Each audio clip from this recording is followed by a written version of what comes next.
Is it good? Is it level? I can't tell.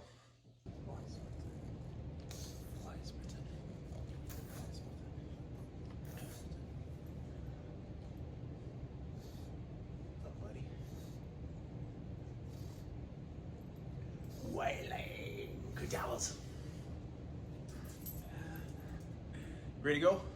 Today's Tuesday, February 25th, 2005. Welcome to Death Metal Pug. I'm Sang Souza Pug. I want to be a rock star when I grow up. The purpose of this is to have fun and talk about music. I'd like to thank Phil and Selmo for being on the last week's episode thingy. Do you have any more beer? I thought we would start out 2025 by talking about what we've been listening to currently, and I have January to look back on. So in January, my most played albums, and I know it's February, so January. The Dawn Treader, Bloom and Decay. This thing was fantastic. It's an amazing album. Probably would have been my most listened to album last year had it not been for the fact that I didn't pick up on this until the end of the year lists and stuff like that. Dawn Treader, and it's amazing album. Post fuzzy black metal. It's better than that sounds. Bill Murray. It's shameful how much I listened to, like 6 songs off that album. It's good. I haven't been into a big pop album or anything in a long time. Another Year End Fine. Iotam's Kinship. From the words they call my name. No singing. This album is super cool. It is a mixture of everything. It's clean singing, a lot of it. It's very amazing album. It's got black metal parts, and so it's got the harsh vocals as well. And it's just catchy. So really, the album for me is 2 songs: Mistland and Twilight. And just saying Twilight, right? Like, it just brings back all of that chorus. Just the way, he sings Twilight, right? Is super great. So yeah, that Iotam. IOTUNN, all caps too for some reason. So that thing's great. I haven't heard anything else I've done. I just heard about this band this year because of this album, and it came out from a lot of year-end lists. Listening to Undeath a lot. Holy cow. Wailing Cadavers. It's just, it's a wacky album. Undeath are just have this timelessness to them. It feels like they're going to be around for a long time. It feels like they're going to do what they're going to do. I hope everybody in the band stays in the band, and I hope everybody, continues to work together. It's a fun listen. It's just one of those ones with what I thought was a very great 2024 list of albums and things. I'm just haven't hit on much this year. We'll talk about a little bit of that in a second. But the Undeath album, just because of such a great year, I didn't get to listen to it a lot. And then towards the end of the year I did. And then this year as well. I did hear a lot, did listen to a lot. Put it on every single playlist was, the Banish the Blade song. That thing's awesome. Such a great song. Wailing Cadavers, and then Prolific Stuck in the Brain, just the start of that and that whole song. It's kind of it's the Human Chandelier on the album, where it's this nice little surprise, and it's got like funky parts to it that you don't expect. And because it's death metal, you have to really be listening for it, right? And that's kind of the fun thing that these type of bands do at the end of albums, middle of the albums and stuff, that just, make for a good listen, and make for like reoccurring kind of listen, if you will. The last album that I listened to the most that was recorded towards the top 5 per month. That's just how my Google machine thing works, and it was Powerflo. So I'm still rocking Powerflo. Found that out at the end of the year. Not on lists or anything because they didn't really come up in the stuff that I rock out to so much. But the Powerflo album is awesome. 90s, rebellious. But also like uplifting at the same time, and people in it, you know, you'll kind of recognize folks in that band. So that's been a lot of fun to do. I take a look at other stuff. Top played songs are basically, you know, the Don Treader and the Bill Murray songs. It's not spelled like that. Did I say that before? Bilmuri, Bill Murray is how that's spelled. I talked about this at the year-end video, so that's the other long-form video on here. Top artists for January, ones that were listened to the most. First was Don Treader, so that'll tell you how much I listen to that thing, because it's number one. Just been enjoying that for a couple months. It's something you listen to like morning, noon, or night. It really is. Second most listened to artist in January was 6 Feet Under. You can watch our Chris Barnes video. Went to the Nile concert, and 6 Feet Under opened for them and saw that as well. Such an amazing concert. 6 Feet Under comeback kind of tour, if you will, connected with Nile. And Chris Barnes hasn't done this stuff for something like 10 years.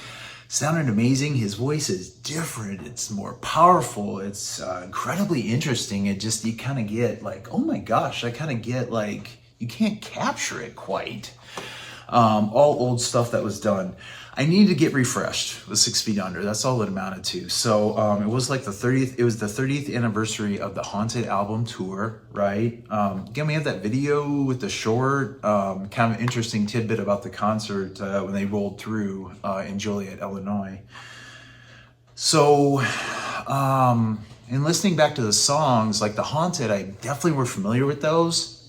But I kind of dropped off of 6 Feet Under after True Carnage in 2001, and it just wasn't clicking with me at the time. And going back and listening to it now, I like it a lot better than I did then. There's this hilarious like throwback song with Ice-T in there on one of the tracks, and it's like, you know, it was made in 01, but it's still got like a 90s kind of like bad language. Things were different back then. Gnarly cut, you know, just different stuff. 6 Feet Under, Chris Barnes' lyrics have just always been like gnarly, nasty kind of stuff. So there were some things I needed to brush up on, and quite frankly, it was a lot of albums. I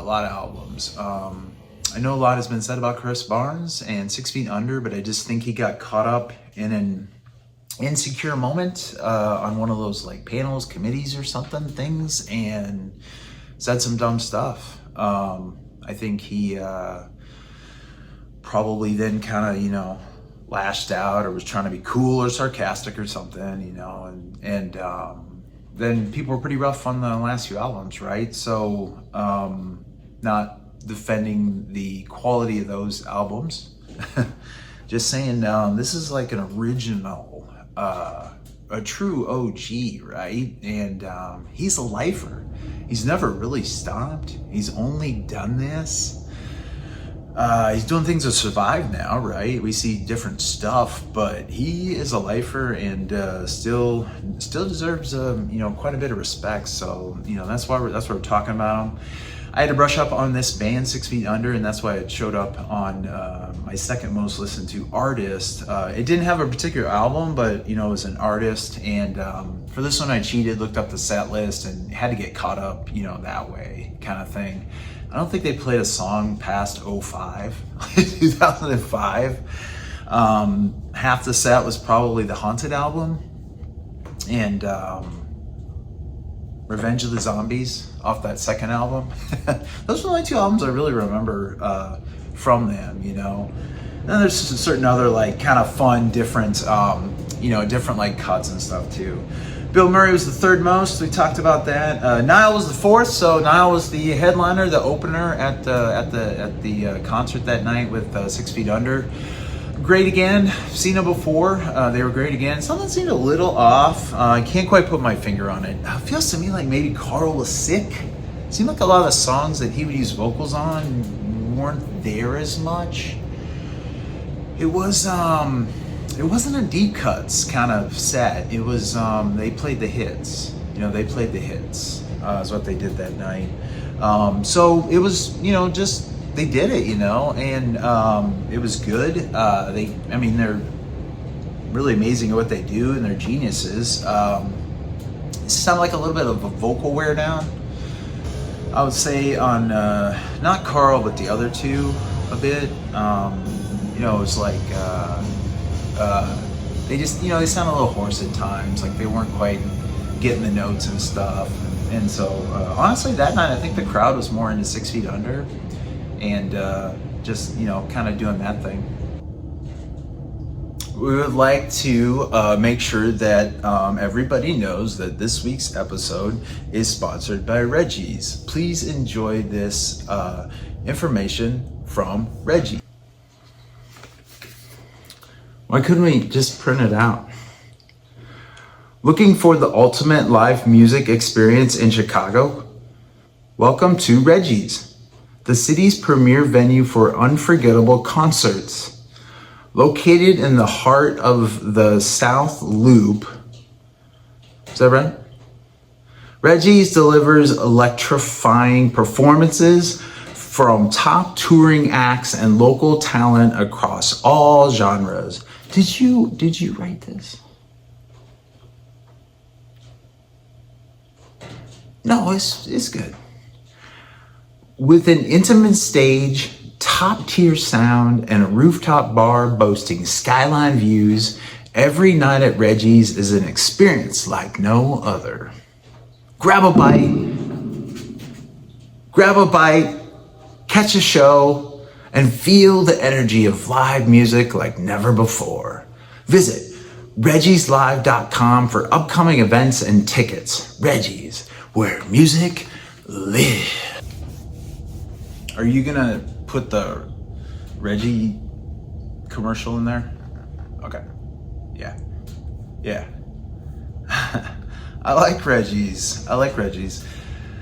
We'll go, that was where the concert was, the Peeling Flesh concert. I'll talk about that was, Reggie's is awesome. They have this super cool upstairs part, and it's like you got the L trains, the elevated trains, and they're like rumbling on by, and you're up there like drinking a beer, and they got some different beers and stuff up there, so it's cool. And you're like on a roof in the dirty old city of Chicago, like you're up there with it. And that's not like where the concerts are, but that's like a part of Reggie's that's kind of cool if you ever come to Chicago. And they run a lot of concerts out of there, so they're a small venue, and they bring different extreme kinds of music. So I'm a big fan.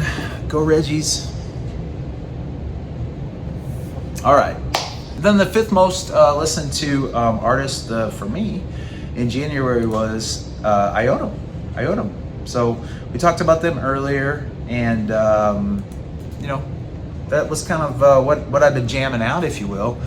I've had quite a bit of time to catch up, I think, on stuff from 2024. Seemed like a stacked year to me. I think stuff's going to be interesting and popping in the mainstream down the road as they start stealing from all this kind of stuff and building it in. Then you catch maybe something on the radio or something of it once in a while, kind of thing. Try to listen to a few different stuff been sprinkled in here in February. It's probably been the Jinjer album a little bit, Carcass, Meshuggah, Cannibal Corpse, because I'm going to go to the concert in a couple months. Gonna go to that concert, and then Jinjer album. It hasn't clicked with me yet. The last one really felt good to me. As my introduction to him, I've been putting him off. I thought it was kind of a gimmick, hey, it's a woman, very talented, and I went and saw her live, and it was awesome. She pulled it off. It was awesome, and went back to that other album, the Astronaut song, right, is so great. The album before, On the Top, that first half of that album, or first like 4 songs or something, are so great on that album. And then saw that tour off the last album, Wallflower. And it was fun. One of those House of Blues, and it was good. It was great. I mean, she pulled it off. It was good. Wanted to listen to this album. Kind of looking forward to it, and it feels kind of just like an album.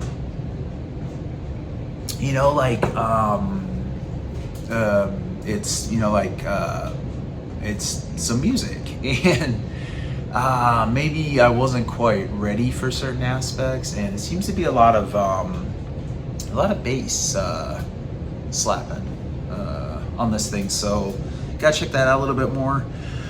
Peel back a little bit of the SCOUR album. Phil Anselmo and I go way back. Since as long as extreme music, right?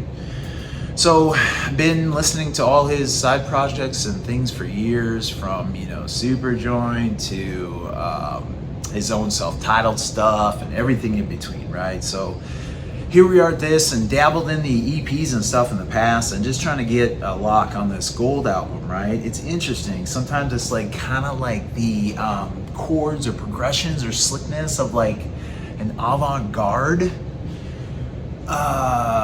metal album, which is interesting, right? But there's something kind of saying that, but at the same time, it's not like black metal, but it's like stuff layered, right?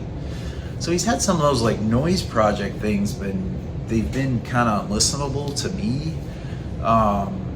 Just not there yet, I guess. And this is like more musical, right, than noise, but then like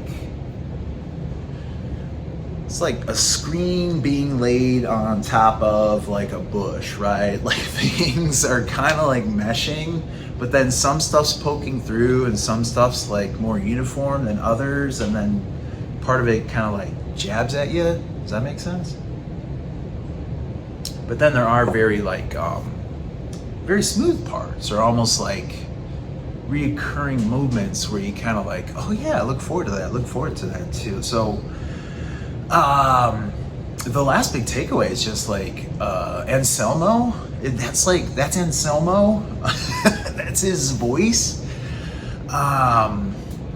Usually you can tell it's him, right? And this, like, you gotta listen. Very well done. Surprising, and once in a lifetime talent.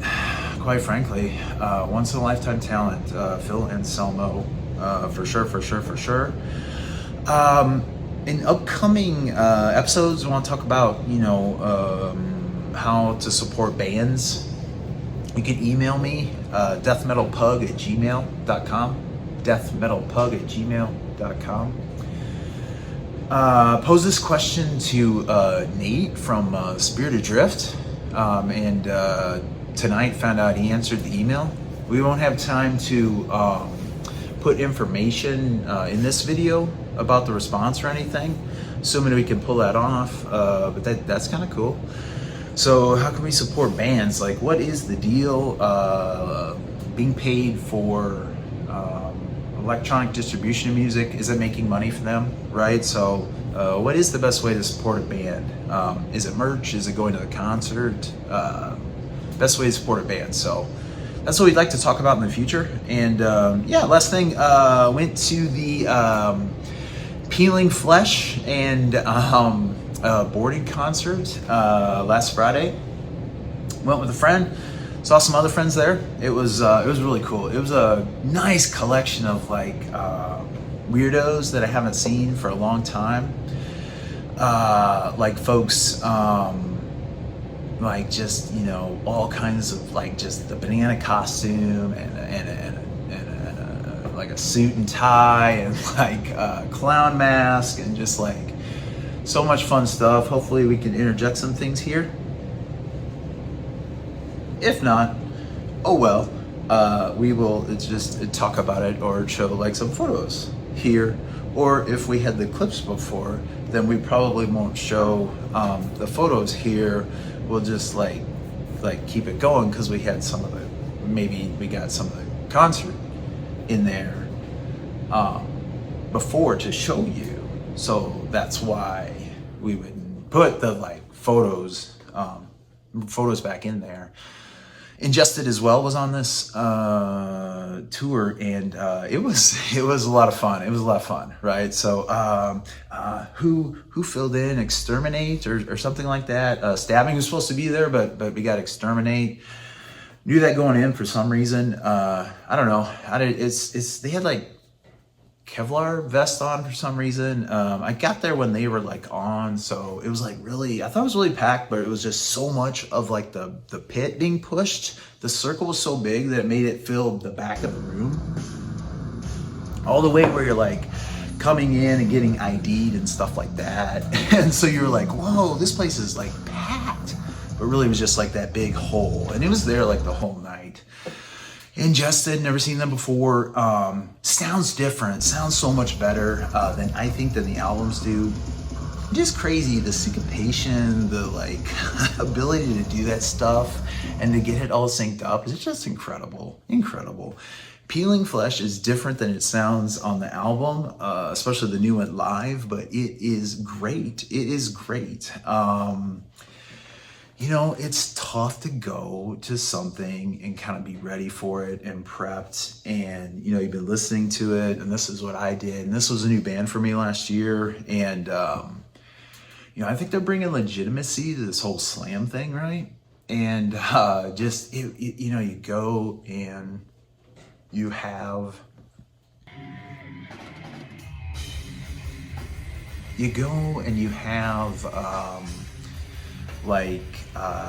just a good feeling, you know, like a moment with the music, you know, like it's in you, it's been with you, and you're feeling it.